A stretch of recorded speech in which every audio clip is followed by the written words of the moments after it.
कावड़वन क्षेत्र लहलुहान आरोपों की आड़ में बेलगाम वन माफिया विभागीय मिलीभगत के साए में उजड़ता जंगल।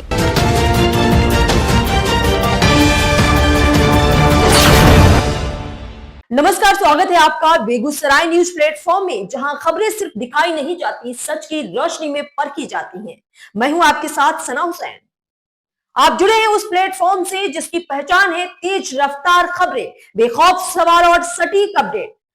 तो चलिए बढ़ते हैं आज की सबसे बड़ी, सबसे तेज और सबसे भरोसेमंद खबर की ओर, जो आपके शहर, आपके समाज और आपकी आवाज से जुड़ी है। कावड़ वन क्षेत्र में वन संरक्षण को लेकर किए जा रहे सरकारी दावे अब खोखले साबित होते नजर आ रहे हैं। जिस जंगल को हरियाली, जैव विविधता और पर्यटन विकास का मॉडल बनना था, वही आज खुलेआम हो रहे अवैध कटान, तस्करी और शिकार का गवाह बन चुका है।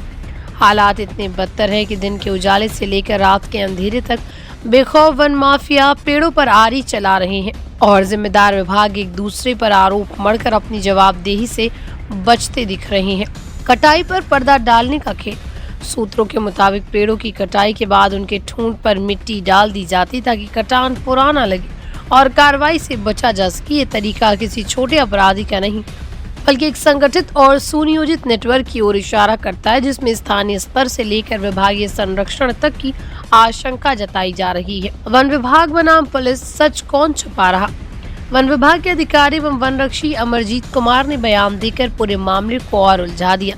उनका कहना है कि स्थानीय लोग अवैध शराब निर्माण के लिए पेड़ों की कटाई कर रहे हैं और मंझौल थाना पुलिस इस पर कोई ठोस कार्रवाई नहीं कर रही।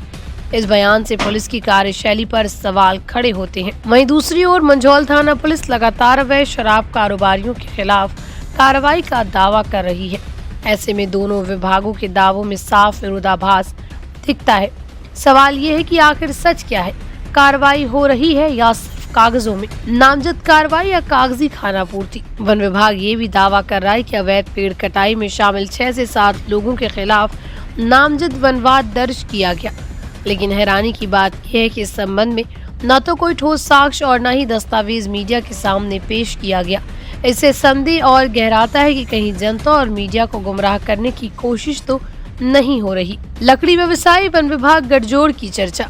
स्थानीय लोगों ने दबी जुबान से ये चर्चा आम है कि मंझौल और बखरी अनुमंडल क्षेत्र की कई लकड़ी व्यवसायी का सीधा संपर्क वन विभाग के अधिकारियों से है।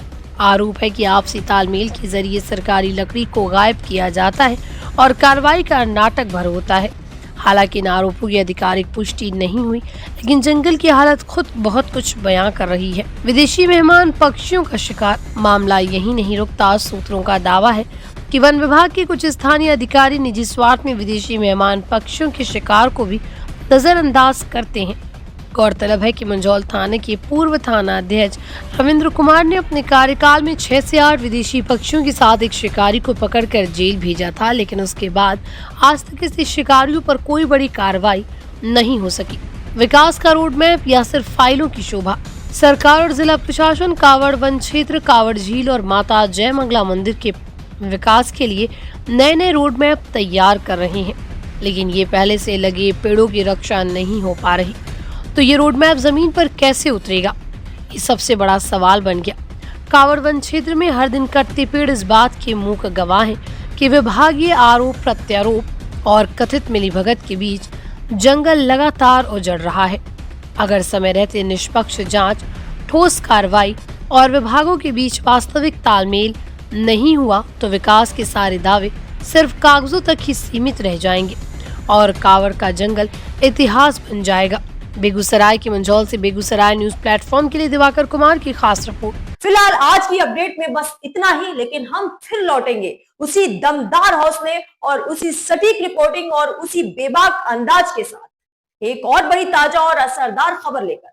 तब तक के लिए दीजिए हमें अनुमति। नमस्कार और देखते रहिए बेगूसराय न्यूज प्लेटफॉर्म, जहां जनता की आवाज सच के साथ चलती है। अगर आप हमें यूट्यूब पर देख रहे हैं तो सिर्फ सब्सक्राइब नहीं, हमारे न्यूज परिवार का हिस्सा बने और ब्रेकिंग अलर्ट सबसे पहले पाने के लिए बेल आइकन जरूर दबाएं। फेसबुक पर जुड़े दर्शक हमारा पेज फॉलो करें ताकि हर जरूरी खबर सीधे पहुंचे आपके मोबाइल स्क्रीन तक। क्योंकि यह है बेगूसराय न्यूज प्लेटफॉर्म, आपकी आवाज, आपका भरोसा, आपका प्लेटफॉर्म।